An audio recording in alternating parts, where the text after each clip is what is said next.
¿Qué tal? Hoy vamos a ver evolución temporal de la ecuación de Schrödinger, lógicamente, que era lo que veníamos viendo. Eh, Hoy les quiero contar un método, tal vez el método más simple para hacer esto, el Split Operator Method. Vendría a ser algo así como el método de partir el operador de evolución. Entonces, para eso vamos a hacer un repasito sobre la ecuación de Schrödinger dependiente del tiempo. Muy bien, para ver cómo es la evolución temporal, primero vamos a ver cómo era la ecuación de Schrödinger dependiente del tiempo, en el cual yo tenía el operador de la energía, que era el operador de Hamilton, aplicado a un estado. Eh, Esto era igual a I por la derivada temporal de ese estado, ¿no? Esto siempre trabajando en unidades atómicas, donde h partida es igual a 1, ¿sí? La masa de un electrón es igual a 1. Bueno, la carga del electrón también, pero no nos vamos a meter. Entonces, si recordamos, a partir de esta ecuación uno puede encontrar o puede establecer cómo será la forma de un operador U que me va a llevar desde un cierto tiempo t hasta un tiempo t más diferencial de t, ¿no? Si es que lo voy a hacer diferencial, ¿sí? Eh, lo que voy a hacer es una evolución en un paso diferencial. Este operador de evolución tiene muchísimas propiedades y que, por ejemplo, que es unitario, que es hermítico, pero particularmente, bueno, todas esas propiedades van a depender, o sus formas van a depender en sí de la forma del operador hamiltoniano. Para mostrar el caso más simple, de cómo sería más o menos la pinta de este operador, si uno tiene un hamiltoniano que es independiente del tiempo, por ejemplo, si h no es una función del tiempo, eh, este operador se encuentra directamente haciendo una integración directa, ¿no?, de la ecuación de Schrödinger. Fíjense aquí que yo puedo agarrar, pasar el diferencial de tiempo hacia el miembro izquierdo que está dividiendo para arriba, y paso el hamiltoniano para abajo, perdón, y paso la función de onda, el ket, abajo, y integro, y me va a quedar una integral del logaritmo, y eso me da finalmente una exponencial. Es decir, este u, en el caso en el que esto es independiente del tiempo, voy a tener que u, bueno, vamos a escribir todo, va a tener esta pinta.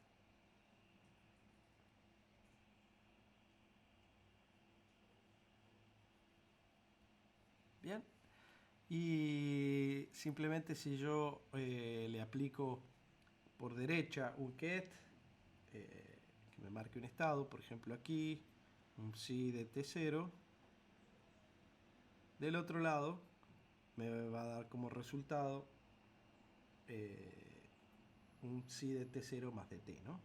Esto va a ser un psi de t0 más diferencial de tiempo. Eh, Muy bien, esta sería más o menos la forma.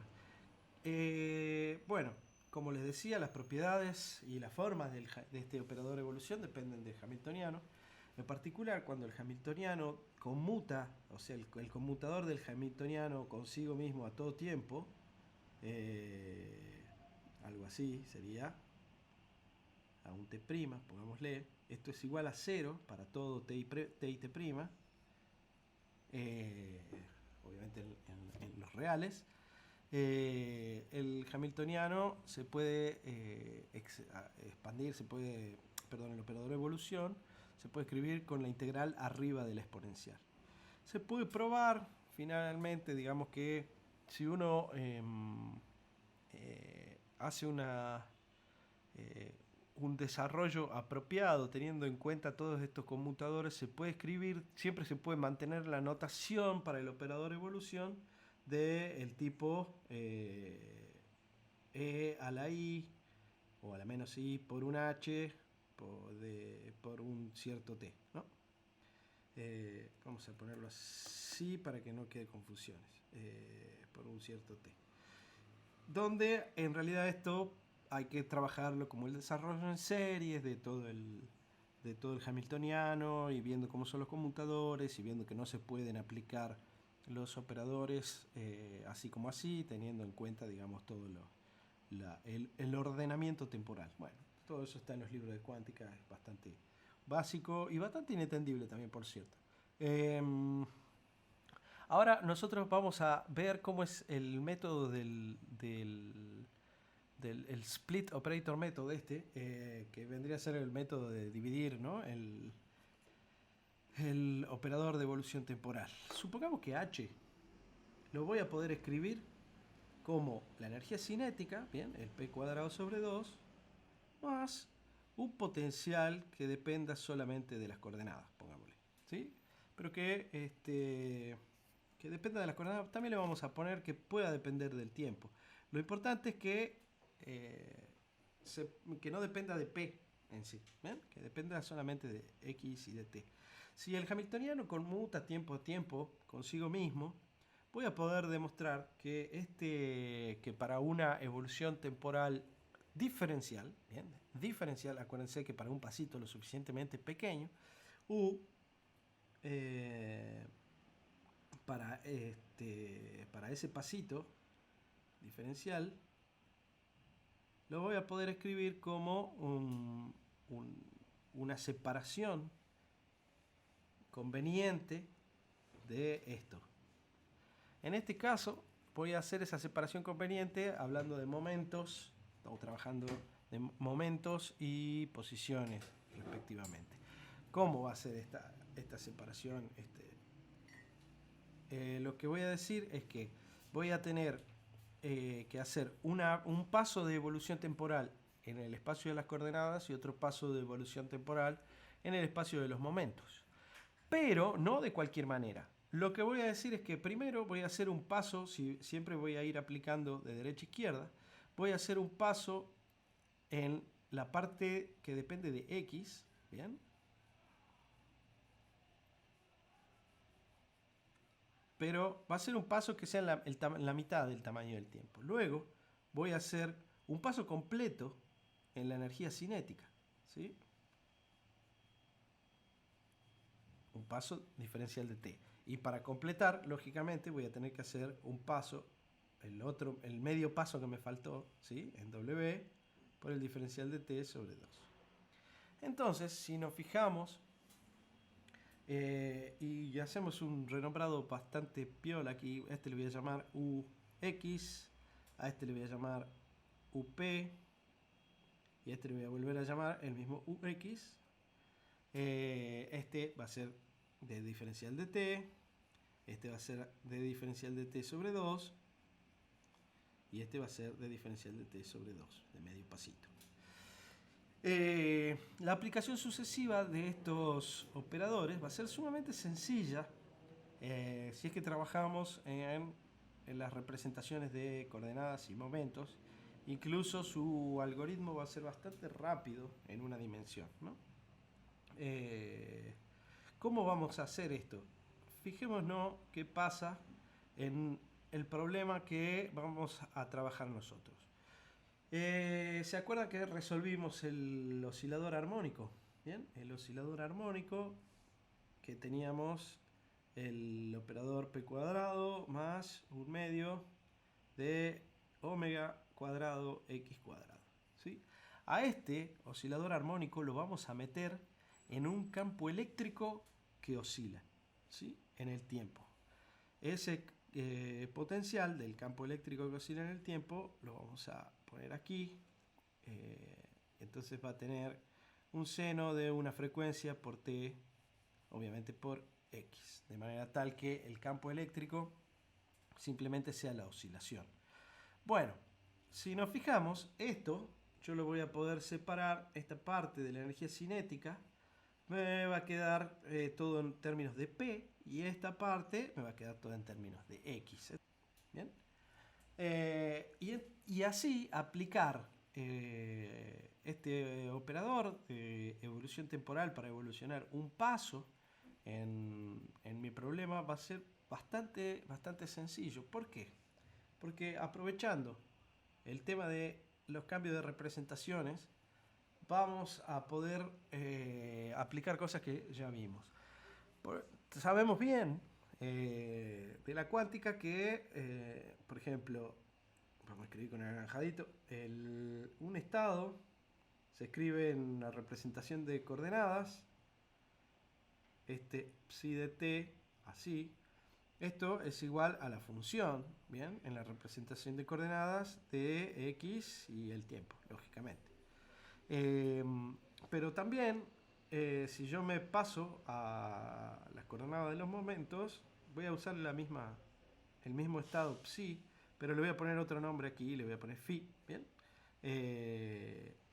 Esta va a ser una función de p y del tiempo. ¿Cómo se pasa de un sistema a otro, de una representación a otra, perdón? De manera muy sencilla, ¿no? Porque si yo tengo que estos son núcleos de transformación, x, perdón, al revés, p con x, esto es e a la menos i px, ¿sí? Lo que voy a tener entonces es que para pasar desde una representación a la otra, simplemente voy a hacer una transformación de Fourier. Va a ir una normalización de 1 sobre la raíz de 2pi por cada grado de libertad, ¿sí? En este caso estoy en una sola dimensión. Voy a integrar en las x, perdón. Y e a la menos i p por x por la psi de x. ¿Bien? Así, de esta manera, puedo pasar de una representación a la otra. Si nos fijamos, mi operador de evolución temporal tenía una parte que depende solo de x y otra parte que depende solo de p. Y entonces e a la i y todo el chorizo de x en la representación de las coordenadas es simplemente multiplicar por e a la i y los puntos de grilla que corresponden, o los puntos de las coordenadas que correspondan.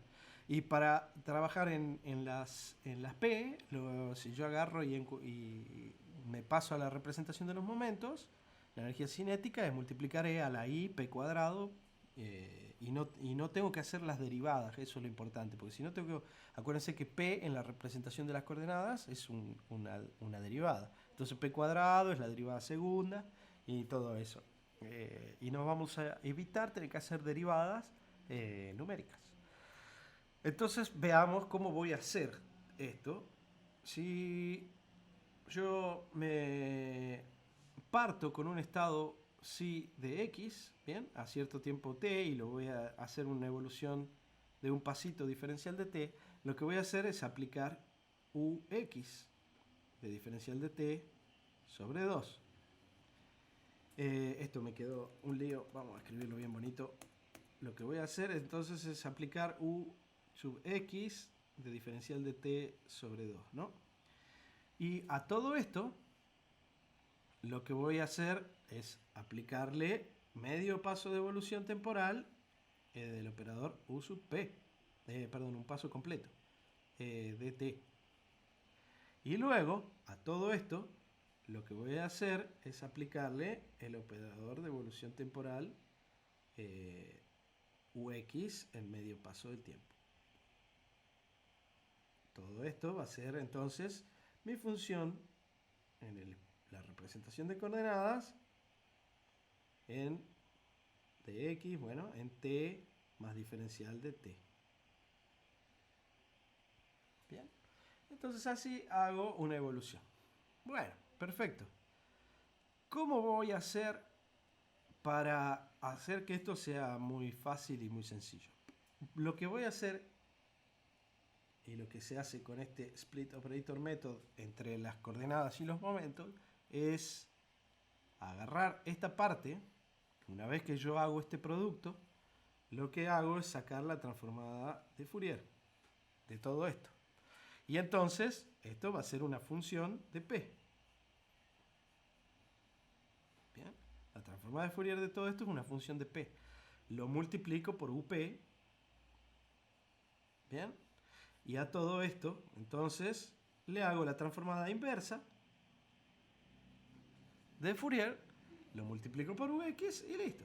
y ya está. Entonces voy a tener un esquema súper sencillo para ir haciendo las integraciones. Además, acuérdense que tenemos que la transformada de Fourier, nosotros tenemos vectores discretos, y entonces esto voy a poder hacer la transformada rápida de Fourier, que es orden n logaritmo de n, ¿no? Acuérdense. Y voy a poder ir y volver de una manera muy sencilla. Vamos a ver un poquito cómo se implementa esto. La implementación primera que les voy a mostrar de cómo hacer una evolución temporal va a ser sobre un paquete gaussiano, que un paquete gaussiano, lo vamos a dibujar acá un poquito, no es más que una gaussiana que modula una oscilación. Bien, supongamos que tengo acá las coordenadas, aquí tengo función de onda, yo tengo voy a tener una gaussiana que va a tener adentro modulaciones de una función compleja que oscila, ¿no? Y va a tener su parte real y su parte imaginaria, que estará un poquito cruzada, una fase de pi sobre 2. Este paquetito, cuando nosotros le aplicamos el operador de evolución temporal, se va a ir desplazando y se va a mover hacia la derecha o a la izquierda, dependiendo del momento, y va a ir viajando y se va a ir difundiendo, como vamos a ver enseguida. El paquete lo construyo aquí, le llamé fundamental. Usé la misma función que había encontrado yo para el estado fundamental del oscilador armónico que habíamos visto, y lo multiplico por e a la i 5 por x. Bien, es decir, tiene un momento que vale 5. Bueno, como voy a hacer transformaciones y antitransformaciones de Fourier y voy a usar la Fast Fourier Transform, voy a sacar el espacio de los momentos, el vector que corresponde a los momentos, usando esta función fftfrec, y lo voy a multiplicar por 2pi. Este 2pi, que no se los dije antes, viene porque la definición de la transformada rápida de Fourier, por cómo está definida, ¿no? en NumPy y en general cómo está definida, es distinta a cómo lo usamos los físicos. Esto es una normalización, 1 sobre la raíz de n, ya les voy a decir cómo tiene que poner este 1 sobre la raíz de n, por la suma de e a la, supongamos que esto va a ser e a la i 2pi por las i y las i, bueno, usemos i, k y j usemos, donde voy a sumar sobre todas las j. La cuestión es que este 2pi, bien, no lo tengo yo como lo utilizamos en cuántica. Acuérdense que en cuántica usamos esto, ¿no? E a la i px. Y eso es distinto a cómo está definida en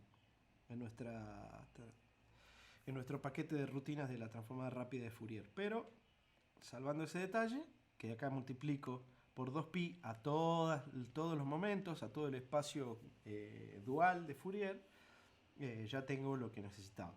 Bueno, voy a hacer pasos temporales de 1 por 10 a la menos 2, voy a partir de t igual a 0, voy a decir que el instante inicial en el cual está este fundamental está igual a 0, y voy a agarrar acá, voy a construir una función auxiliar para ir transformando, que va a ser una copia de fundamental. Bien, esta va a ser, aquí está la función en t igual a 0.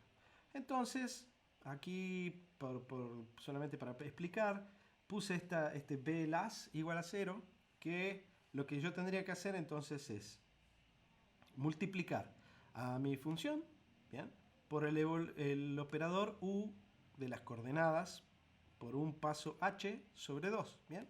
Pero como este b es 0, no hay potencial, esto va a ser simplemente un 1, ¿bien?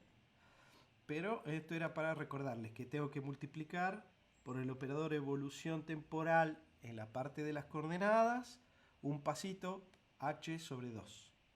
De ahí a todo esto le tengo que hacer una transformada de Fourier y paso al espacio de los momentos. Así que esta función wave to transform está en el espacio de los momentos. Ahí lo tengo que multiplicar por el operador evolución que corresponde a la energía cinética, que es E a la menos I momento al cuadrado, ¿bien? Que ya lo calculé para toda la grilla, fíjense, sobre 2, P cuadrado sobre 2, por el paso temporal completo, por H. ¿Sí? Multiplico a mi función que ya estaba en P por este operador de P. Entonces, lógicamente, luego tengo que hacer la transformada inversa, ¿bien? IFFT, de esa función. Este norm igual a orto es para poner ese 1 sobre raíz de n en las normalizaciones para que sea simétrica la normalización. Porque por defecto la FFT lo que hacen es no normalizar la transformada directa. En la transformada directa esto no va, y en la transformada inversa poner toda la normalización. 1 sobre n por la sumatoria y bla bla bla bla. Bien, entonces si uno quiere poner 1 sobre raíz de n, 1 sobre raíz de n, en la rutina de NumPy lo que tiene que hacer es poner norm igual a orto. Entonces, una vez que tengo esta función transformada de vuelta al espacio de las coordenadas, bueno, acá le digo que el tiempo evolucione un pasito, que t tome el valor de un pasito más. Que al fin y al cabo esto no va a tener ninguna razón de ser, porque no hay nada que dependa del tiempo acá. Todo depende del paso solamente. Pero bueno, es siempre útil tenerlo para poder graficarlo o algo por el estilo. Entonces acá les voy a mostrar cómo funciona mi algoritmo, este Split Operator Method. Aquí a la izquierda en línea de trazos tiene la parte real y la parte imaginaria del paquete gaussiano centrado con momento igual a 5, centrado en el origen, ¿bien? De las coordenadas. Y luego de 100 pasos temporales, es decir, una unidad atómica de tiempo, ¿bien? Porque t acá era 0 y h era 1 por 10 a la menos 2, y si hago 100 va a llegar a una unidad atómica, va a tener que moverse hacia la derecha 5 unidades espaciales, ¿bien? Como se ve que este es el resultado después de toda la evolución. Bueno, lo que quiere decir que el algoritmo funciona, se escribe fácil, es rápido, y además, si se fijan, como la ecuación de Schrödinger es una ecuación difusiva, aun cuando no hay potenciales ni el vacío, digamos, ya es un medio difusivo. La ecuación en sí contempla que hay difusión siempre. El ancho de este paquete, fíjense que es más grande que el ancho del paquete original. Esto es importante, es correcto, es como es, porque aquí les quiero mencionar algo que tiene que ver con el método del Split Operator Method, transformando entre la representación de coordenadas y momentos con la transformada rápida de Fourier. La transformada rápida de Fourier lo que supone es que esta función es periódica a lo largo del dominio, es decir, que lo que pasa aquí se copia en una celda igual más allá y en una celda igual hacia la izquierda. Por lo tanto, cuando esta función de onda llegue al borde, la que estaba en esta celda de acá de la izquierda también llega al borde. Y es decir, lo que vamos a ver si evolucionamos más allá de unas 15 unidades es que el paquete vuelve a aparecer por este lado. Además, como hay difusión, la difusión cuántica, este paquete se va ensanchando. Es decir, si yo evoluciono mucho tiempo, este paquete se va ensanchando y en algún momento la parte de la derecha del paquete va a tocar a la parte de la izquierda del paquete. Y entonces voy a tener interferencias del paquete consigo mismo y finalmente me van a aparecer entonces efectos de borde, digamos, por esta cuestión de caja, de que uno tiene que se copia todo a sí mismo en un pedazo determinado por mi grilla espacial. Esto hay que tener mucho cuidado por cómo uno simula, hasta cuándo y cuándo tiene validez según el problema que uno está haciendo. Muy bien, sigamos un poco más allá y vamos a ver nuestro problema del oscilador armónico.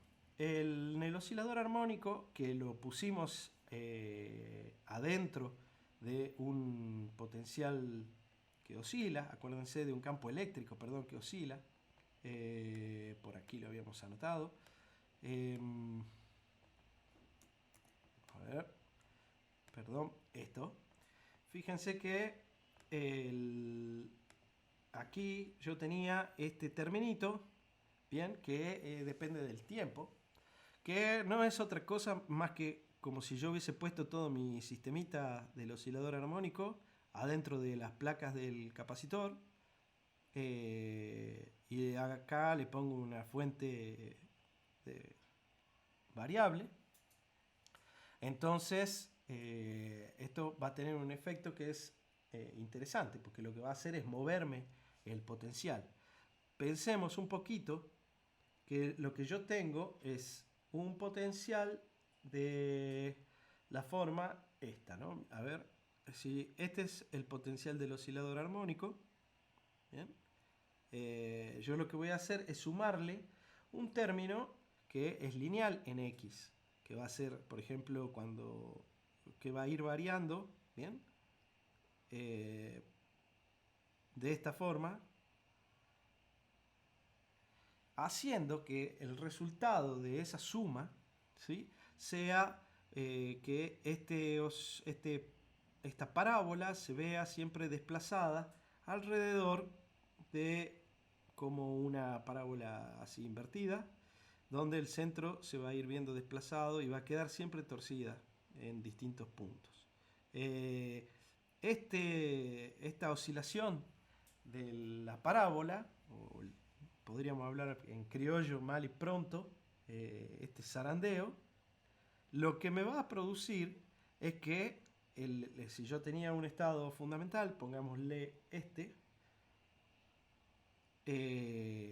cuando se va moviendo el potencial, el estado fundamental se va a ir corriendo para un lado, para el otro, y se va a ir deformando.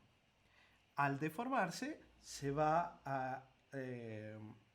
a ir siendo combinación lineal de todos los estados que yo tenía en el oscilador armónico original, y eso es lo que vamos a ir viendo en la descomposición espectral. Para implementar esto, lo primero que hice fue definir cómo va a ser el potencial ese que depende del tiempo, ¿no? Que va a ser F, si yo le paso una grilla espacial, va a ser un F0, que va a ser la intensidad por el seno de un omega por T por las X, ¿bien? Por la grilla espacial. Esto, si lo pongo adentro del mismo esquema de evolución que había hecho antes, lo que voy a poder hacer es ir obteniendo paso a paso la evolución temporal. Fijémonos cómo lo hice. Agarré y dije que mi estado fundamental va a ser el estado fundamental del oscilador armónico que yo ya calculé. ¿Se acuerdan que habíamos calculado 80 niveles diferentes? Bueno, saco los momentos igual que antes. Voy a definir aquí, porque no lo tengo que calcular n veces, porque siempre es el mismo, el potencial del oscilador, que es un medio de x cuadrado. ¿Bien? Acuérdense que x grid era mi grilla radial. Voy a tomar pasos temporales de una décima, ¿sí? 0,1. Voy a empezar en t igual a 0, pero esto es convencional, podría haberle puesto cualquier tiempo. Conviene empezar en t igual a 0 para que la oscilación del campo empiece desde 0. Bueno, acá en este caso puse una intensidad de 0,5 para la oscilación del campo externo y una frecuencia de 0,6. Nuevamente agarro aquí y le digo que esta función que voy a usar para destruir sea una copia del estado fundamental, y voy a tener aquí dos vectores, dos listas, voy a crear dos listas auxiliares para ir guardando la evolución tiempo a tiempo. Hago 2000 pasos, quiere decir que si hago 2000 pasos voy a tener 200 unidades de tiempo. ¿Bien?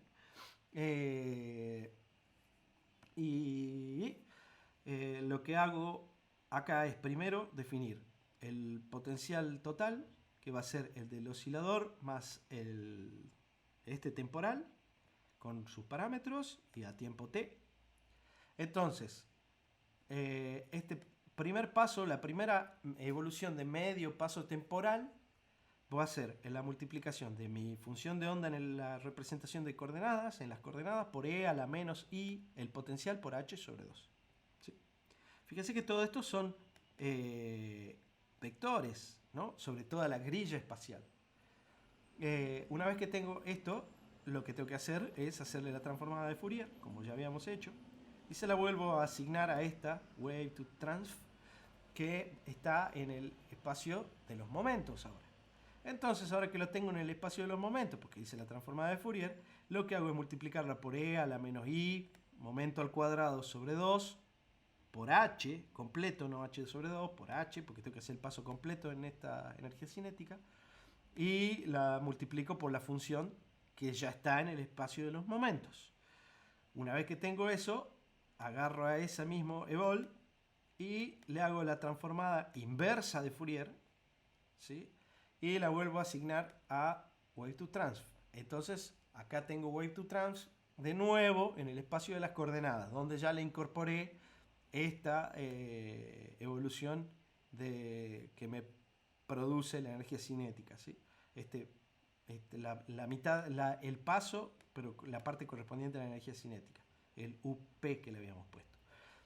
Finalmente, para terminar, lo que hago es agarrar a esta wave to transf, la multiplico a ella misma por e a la menos i, el potencial que depende de x, por el medio paso temporal que me faltaba.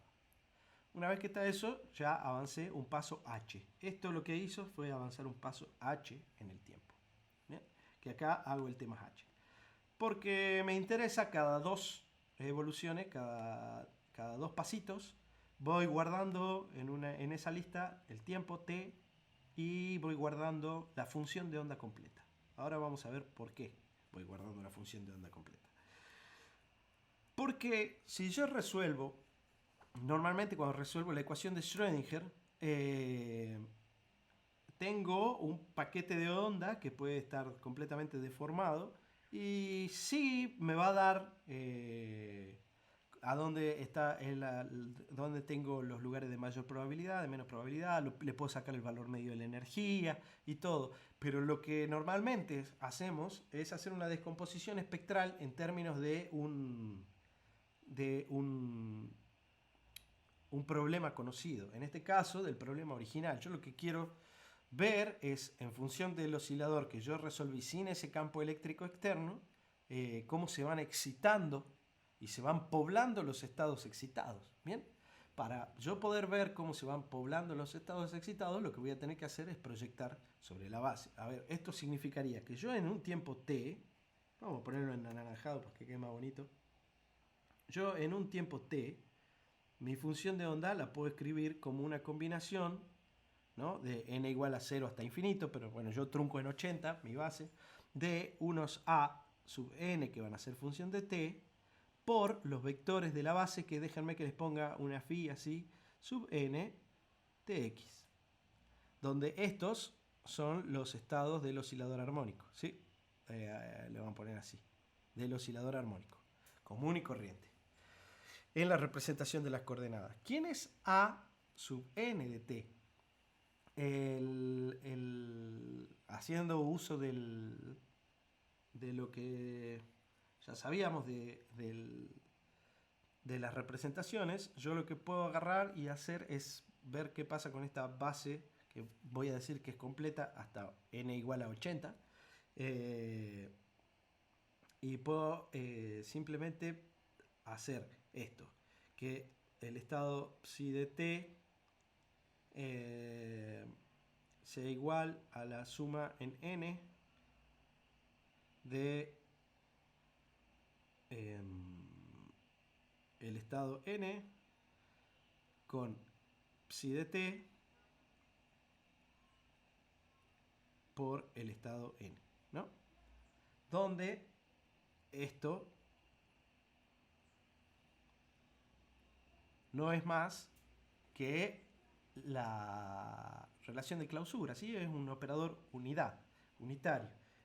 Todo esto en la representación de las coordenadas significa, si nos fijamos que esto es a sub n de t, esto en la representación de coordenadas, si le hago lo bajo a la representación de coordenadas, esto es el phi n de x, ¿no?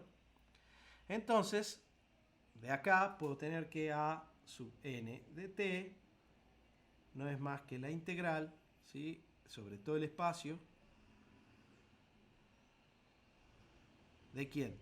De los phi n conjugados por el psi de t. ¿Bien? Y de esta manera tengo cómo puedo calcular estos coeficientes. Además, lo que está piola de esto es que el módulo cuadrado, vamos a volver al anaranjadito, el módulo cuadrado del an de t es igual a la probabilidad de que se encuentre en el estado n, como función del tiempo. Bien, ahora, yo lo que tengo en este caso son funciones que están evaluadas en una grilla y no están desde menos infinito hasta infinito, sino que están discretizadas, ¿no? Porque estoy trabajando con problemas numéricos. Entonces, lo que voy a tener que hacer es ver cómo hacer las integrales estas para sacarlos a n de t. Estas integrales las voy a hacer yo por el método del trapecio, que es bastante simple y que es casi inmediato. Muy bien, entonces ahora veamos cómo vamos a hacer esas integrales. Y lo que voy a hacer yo era utilizar el método del trapecio, donde el método del trapecio, si yo tengo una grilla donde tengo evaluada mi función, ¿sí?, lo único que tengo que hacer es agarrar esta, por ejemplo, esta es xy, esta es xy más 1, y tengo evaluada mi función ahí. Lo que puedo hacer es, o la integral la puedo aproximar, ¿sí?, en este rectangulito, como fi más 1 más fi por el ancho de la grilla, y esto sobre 2, ¿no?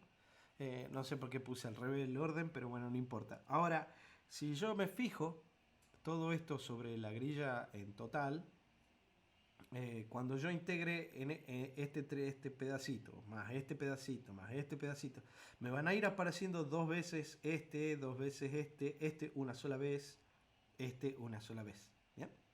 Entonces yo puedo desarrollar todo este método del trapecio simplemente diciendo como que la integral de una f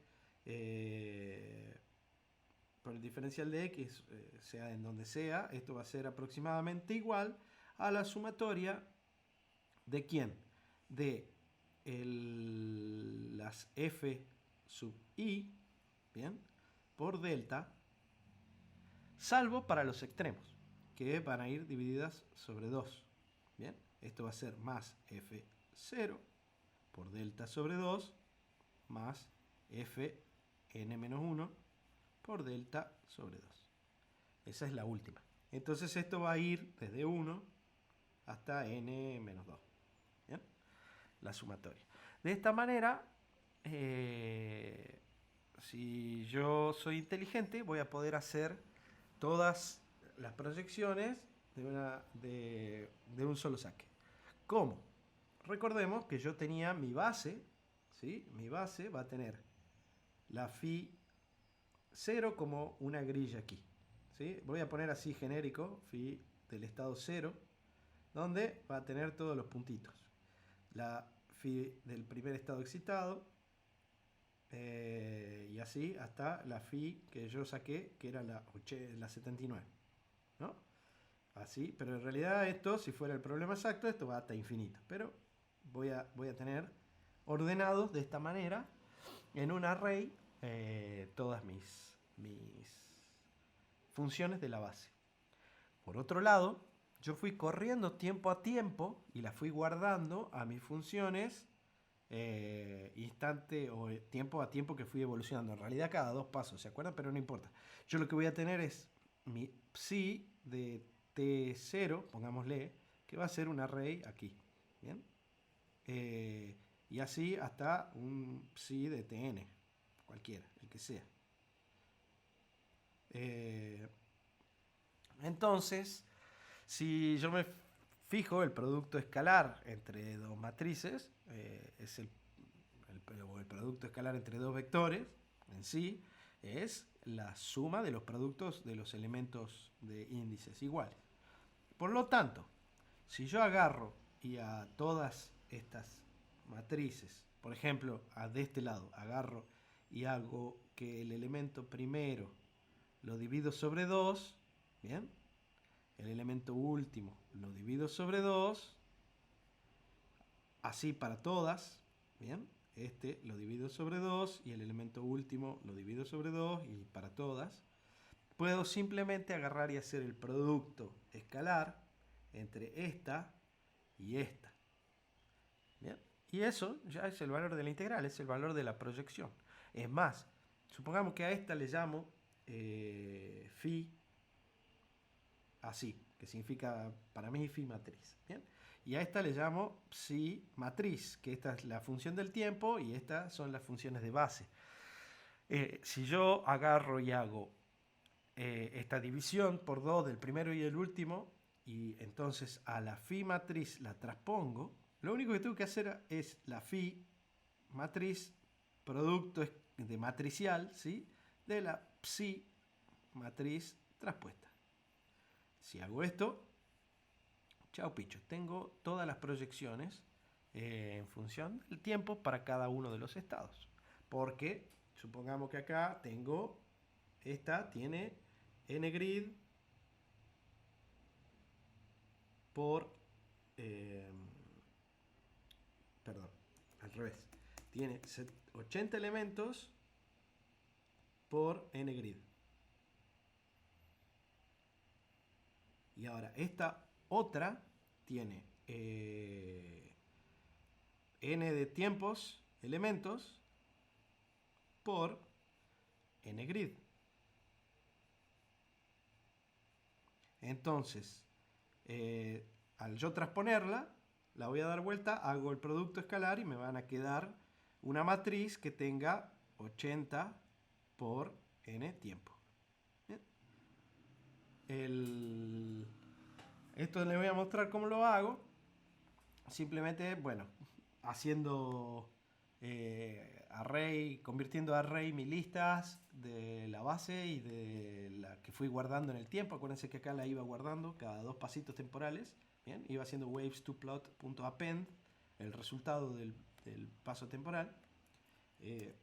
Entonces, lo que hago es a las waves, a las funciones que voy sacando tiempo a tiempo, les divido el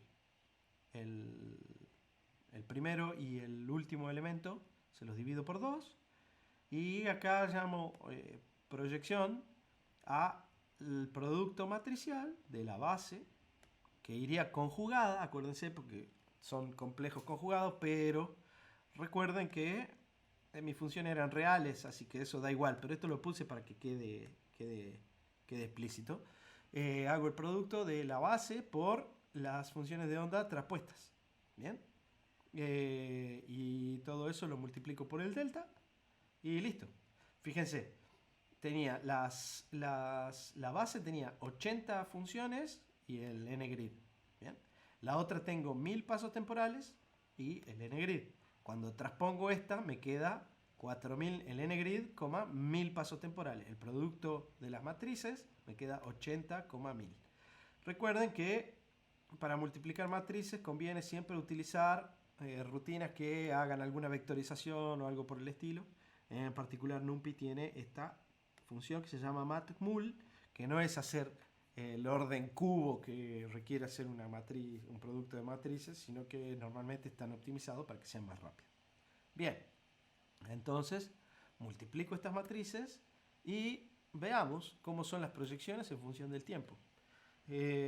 Acá lo que yo estoy graficando en la curva negra es la probabilidad total, que yo siempre voy a tener que ver que la probabilidad total se conserve, porque, bueno, porque no hay ni fugas ni sumideros de probabilidad. Si se me está piantando probabilidad es porque hay algo que la está absorbiendo o algo raro está pasando. Bueno, la probabilidad total en este caso es la suma de cada una de las ADT, que acuérdense que yo guardé aquí los ADT que yo había dicho, son proj, ¿no? T, las proyecciones en el tiempo. La probabilidad es la proyección al cuadrado, ¿no? El módulo cuadrado de la proyección. Entonces, si yo sumo sobre todas, debería ser igual a 1. ¿Bien? En este caso no estoy sumando hasta infinito porque yo estoy proyectando sobre 80 estados de base. Y bueno, y después estoy graficando los primeros 10 estados del oscilador armónico en función del tiempo. Bien, acá esto está en unidades atómicas de tiempo, va desde 0 hasta 200 unidades atómicas. Y lo que vemos es que el estado fundamental, que es el celestito, parte con probabilidad 1 y de ahí decae la probabilidad, bueno, y tiene alguna oscilación, vuelve a 1.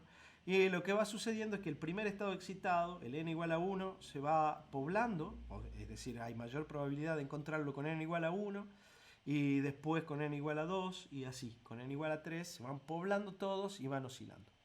Me pareció lindo hacer ese mismo gráfico de esta manera porque queda como más vistoso.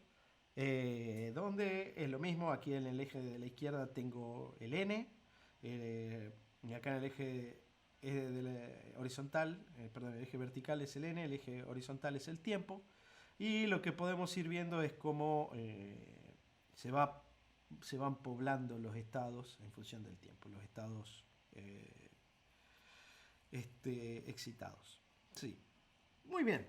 Esto sería más o menos todo lo que les quería contar. Solamente ahora les voy a mostrar un caso en el que hay resonancia, ¿no? Acuérdense que un oscilador armónico tiene una frecuencia de oscilación natural, ¿no? Que esa frecuencia de oscilación natural está dada por, a ver que si la encuentro, está dada por este omega cuadrado, que acá me acabo de dar cuenta que esto sería un omega 0. ¿Bien? Este omega 0.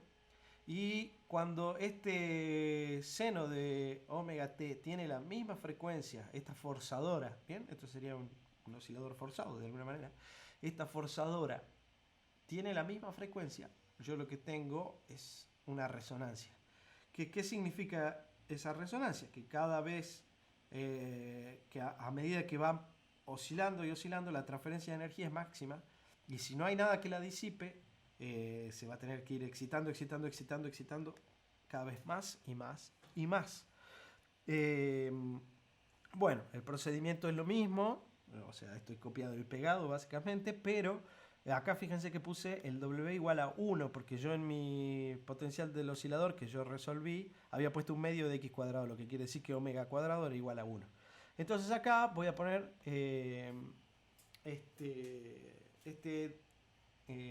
omega del forzador igual a 1.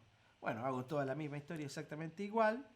Y si vemos a lo largo de esos 2000 pasitos temporales, esas 200 unidades de tiempo, en este gráfico la probabilidad total llega un momento en el que se cae y hace cosas completamente extrañas. ¿Se acuerdan lo que yo le había dicho? Que uno tenía que la función de onda, al yo estar trabajando con transformadas de Fourier discretas, lo que considera es que es periódica. Y entonces, por lo tanto, en algún momento, como fue transfiriendo energía, la fue subiendo de estado en estado, en estado, en estado, y a medida que uno tiene un n mayor, una mayor energía, la función de onda es más extendida en la grilla radial. A ver, que voy a ir a buscar eso para que recordemos cómo era. Fíjense, por ejemplo, acá tengo el celeste, el n es 1, bien, perdón, y la energía es 1,5. Empieza, el decaimiento exponencial está aquí. Para el que sigue, para 2,5, el decaimiento exponencial está aquí, y para el otro está aquí, ¿bien?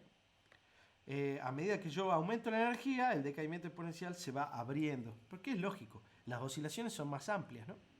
Entonces va a interferir consigo misma y van a pasar cosas que son no físicas. ¿A dónde sucede eso?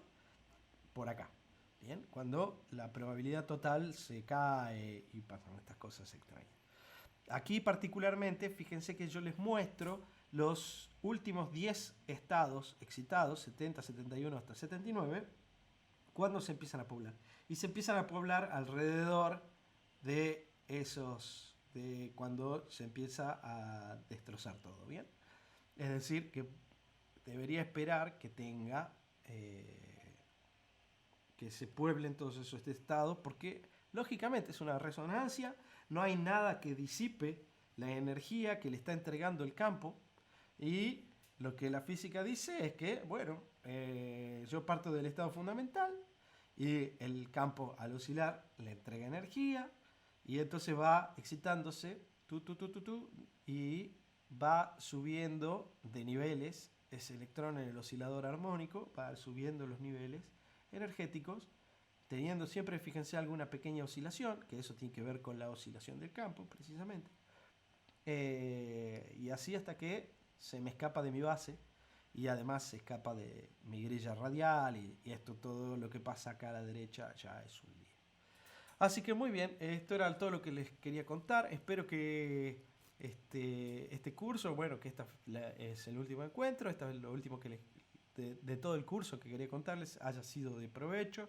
Y bueno, muchas gracias por haber escuchado, por haber participado y espero que nuevamente espero que les sea útil